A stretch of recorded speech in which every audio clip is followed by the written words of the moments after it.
Hello everyone, मैं मिथुन सिंह स्वागत करता हूं आप सभी का। आशा करता हूं आप सभी बहुत अच्छे होंगे। बात करेंगे महात्मा गांधी काशी विद्यापीठ बीएड सेमेस्टर 2 के प्रीवियस ईयर क्वेश्चन पेपर की।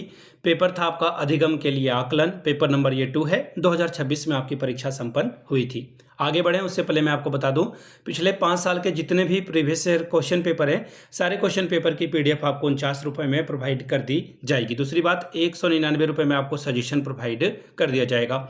अब ये सजेशन क्या होता है? सजेशन यानी कि वेरी वेरी इंपॉर्टेंट क्वेश्चन, ऐसे सवाल जो एग्जाम में बार बार पूछे जाते हैं, आंसर के साथ आपको प्रोवाइड कर दिया जाता है ताकि आप एग्जाम में बेहतर प्रदर्शन कर पाएं।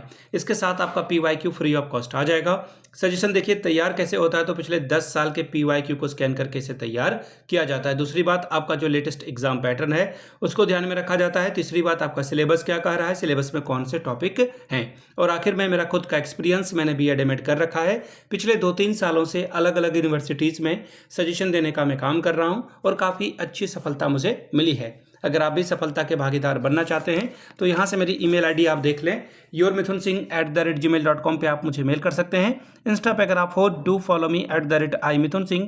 बाकी आप मुझे व्हाट्सअप कर सकते हैं 7979054474 पे। तो चलिए आगे बढ़ते हैं और देखते हैं कि किस तरह का सवाल एग्जाम में पूछा गया था 2026 के एग्जाम में अधिगम के आकलन के लिए में। यहाँ से आप देख पाएंगे ये रहा आपका पेपर, बीएड सेकेंड सेमेस्टर का ये पेपर है। पेपर नंबर आपका 2, अधिगम का आकलन। ठीक है, असेसमेंट ऑफ लर्निंग मैं थंबनेल पे चेंज कर दूंगा। अधिगम के लिए मैंने वहाँ पे लिख दिया है। अब देखिए 100 नंबर का ये पेपर था। 36 लाते हो तो आप पेपर पास कर जाते हो। 3 आवर्स का वक्त मिला था, 3 घंटे का।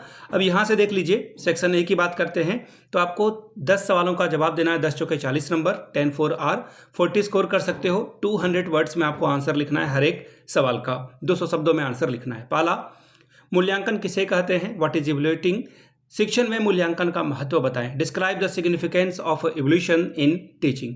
क्वेश्चन नंबर बी, मापन के अनुपात स्तर की विशेषताओं की संक्षेप में व्याख्या करें। Briefly explain the characteristics of a ratio scale of measurement. सवाल नंबर तीसरा, परीक्षण की विश्वसनीयता को प्रभावित करने वाले कारकों की व्याख्या करें। Explain the factor affecting reliability of a test.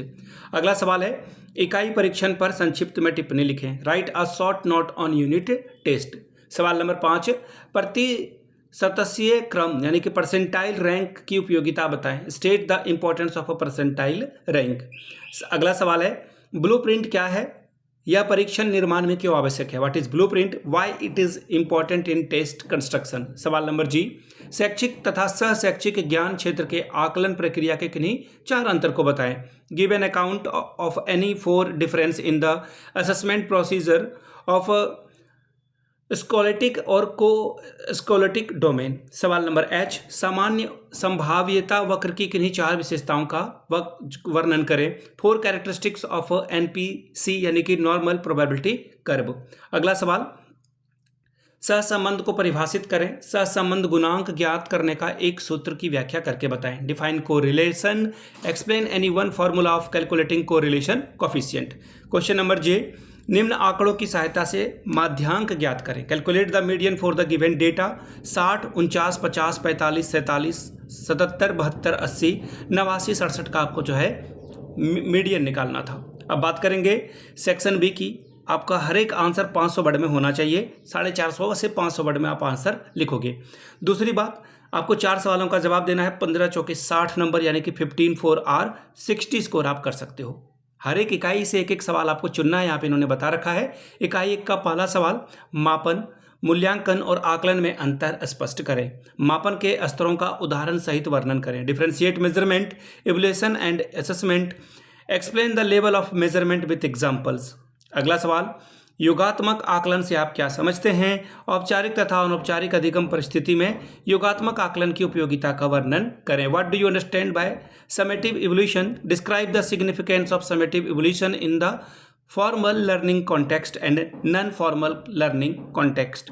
Unit 2 की बात करेंगे। सवाल नंबर 4, परीक्षण की वैधता से आप क्या समझते हैं। वैधता के विभिन्न प्रकारों का वर्णन करें। What do you mean by validity of a test. Describe various types of validity. सवाल नंबर 5, परीक्षण निर्माण में पद की कठिनता स्तर और पद की विभेदन क्षमता प्राप्त करने की प्रक्रिया का वर्णन करें। परीक्षण निर्माण में इसकी उपयोगिता को बताएं। Describe the process of ensuring item difficulty level and item discrimination power on the test construction. Explain the importance of these in the test construction. बात करेंगे यूनिट 3 की सवाल नंबर 6, मानक संदर्भित परीक्षण क्या है? मानक संदर्भित तथा निष्कर्ष संदर्भित परीक्षण में अंतर बतावे. What is norm reference test? Differentiate between norm reference test and criterion reference test. 7वां सवाल, किसी एक प्रमाणीकृत रुचि परीक्षण का वर्णन करें. रुचि परीक्षण का शिक्षा के क्षेत्र में क्या आवश्यकता है? Describe any one standardised indirect test. What is the area of interest assessment in education. इकाई 4 सवाल नंबर 8, केंद्रीय प्रवृत्ति के माप से किसे कहते हैं? इससे क्या समझते हैं? इसके प्रमुख मापों की उपयोगिता का वर्णन करें. What is the measures of a central tendency.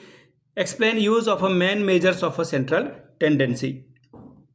अब देखिए यहाँ पे आपको एक डेटा दिया हुआ है, आपको मध्यमान और मानक विचलन निकालना है. यानी कि आपको जो है कैलकुलेट मीन यहाँ पे होगा, इन्होंने मिनट लिख दिया है. मीन एंड स्टैंडर्ड डेविएशन आपको CI और F दिया हुआ है, फ्रीक्वेंसी दे दी गई है, N की वैल्यू गिवन है और आपको स्टैंडर्ड डेविएशन और मीन निकालना था. तो ये था आपका क्वेश्चन पेपर.